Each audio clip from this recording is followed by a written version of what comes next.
to tell, and this topic is on dads. My mom was a single mom, and I never knew my dad, never saw him face to face or anything like that.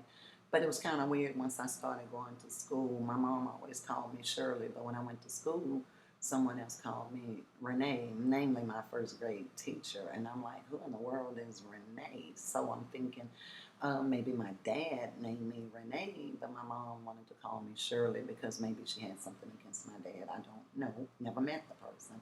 So as time goes by, you wonder and you wonder what it's like to have two parents in the home and where is my dad? Who is my dad? I'm not ashamed to admit that my mom raised me and my other siblings by ourselves because she did a pretty good job for somebody that was illiterate. My mom couldn't read, she couldn't write, but it didn't stop me from loving her and it didn't stop her from loving us and taking care of us the best way that she could.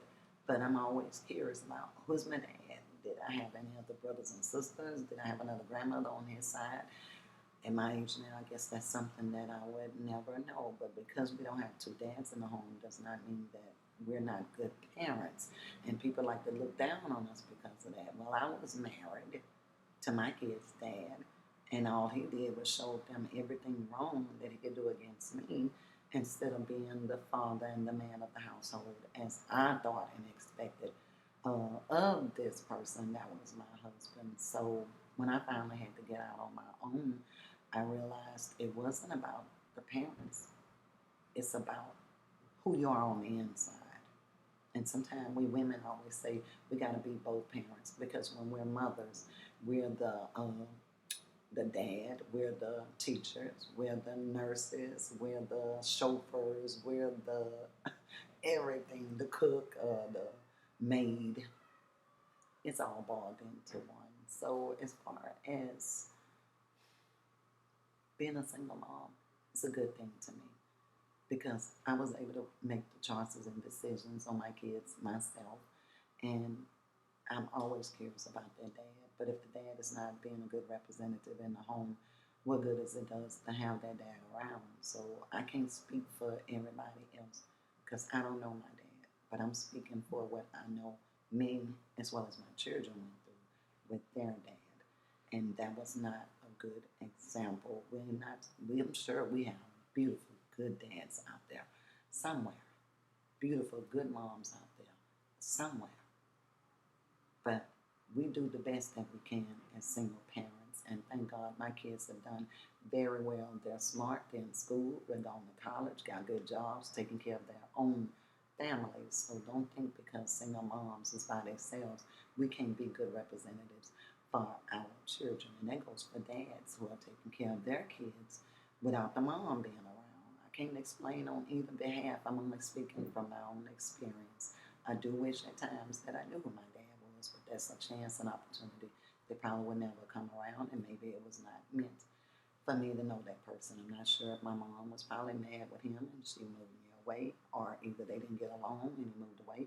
Either way it goes, I'm thinking, okay, if you're my dad, you should have tried to find me if you cared enough to want to find me. But I don't hate this person because I don't know this person.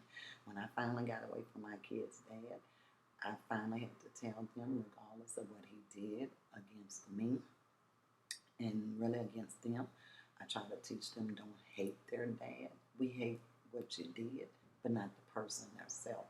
Because I didn't want it backfiring on me, teaching my kids to not only hate him, be against him, don't visit him, don't do anything.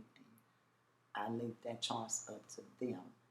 And I try to inspire and encourage them to still your dad, regardless of what he did. He's still your dad.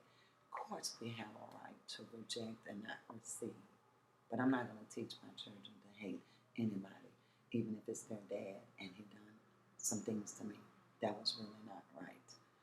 I still would not want that in my kids because I don't want them growing up that way. So the best thing that we as parents can do, man or woman, single parent or even together parents, is teach our kids what's right and so that they can teach their kids what's right from generation to generation. Let go of the back curses, as they call them now, or the repetitiveness that keeps happening with our kids. Sorry, I know I'm stumbling with my lips, but I'm trying to get this out because to me it's important that we teach our kids what's right and not to hate and not to mess with other people or be mad with somebody because they got two parents in the home, they're doing good, they got this and they got that, and they're happy. Who said we couldn't be happy just because there's not two parents in the home? We can still teach happiness to our kids and love them just the same and want the best for them.